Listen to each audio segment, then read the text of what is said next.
আমাদের বাড়ি থেকে মাত্র ৫ মিনিট দূরে একটা খুব সুন্দর ক্যাফে আছে। আজকে আমরা সেখানেই এসেছি আমি, আমার কাকার মেয়ে আর তোমাদের দাদা। এটা হচ্ছে আমার ছোট কাকার মেয়ে আর এই হচ্ছে মিস্টার আলী।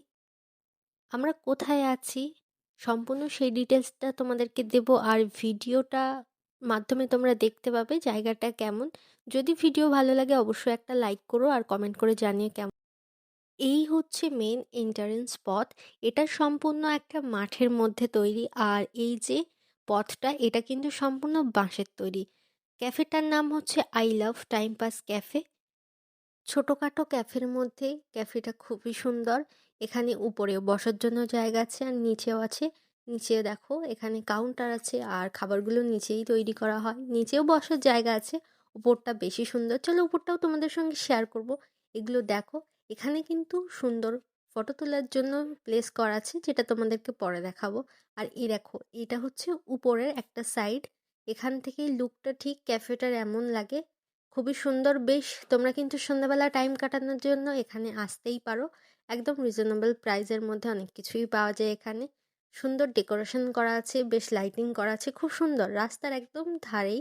তোমরা যারা আসতে চাও, যদি নৈহাটির দিক থেকে আসতে চাও 87A বাস ধরে বা বাইকে করে তোমরা কিন্তু পানপুর থেকে চলে আসতে পারো শঙ্করপুর। তারপর হচ্ছে তোমার রাউতরা জায়গাটার নাম।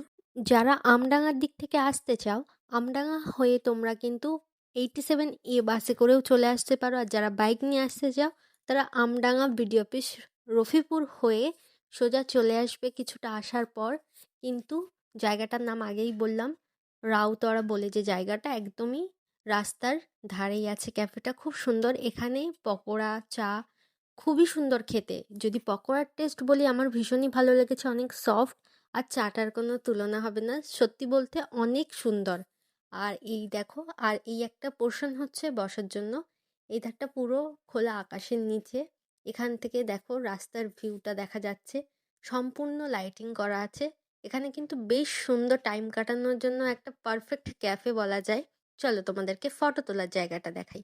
এখানে বসে কিন্তু তোমরা সুন্দর সুন্দর ফটো ক্লিক করতে পারবে। আমরাও অনেক ফটো ক্লিক করেছি।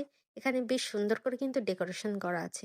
সব কিছু মেটানোর পর আমরা এই পথ ধরে চলে আসছিলাম। আর ব্যাক সাইড থেকে ঠিক এতটা সুন্দর লাগে দেখতে।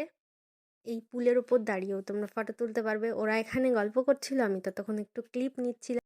বেশি দেরি করিনি, আমরা এখান থেকে বেরিয়ে পড়েছিলাম, কেননা অনেকটাই ঠান্ডা ছিল আর এটা পুরো সম্পূর্ণ খোলা একটা জায়গায়, ভীষণই ঠান্ডা লাগছিল।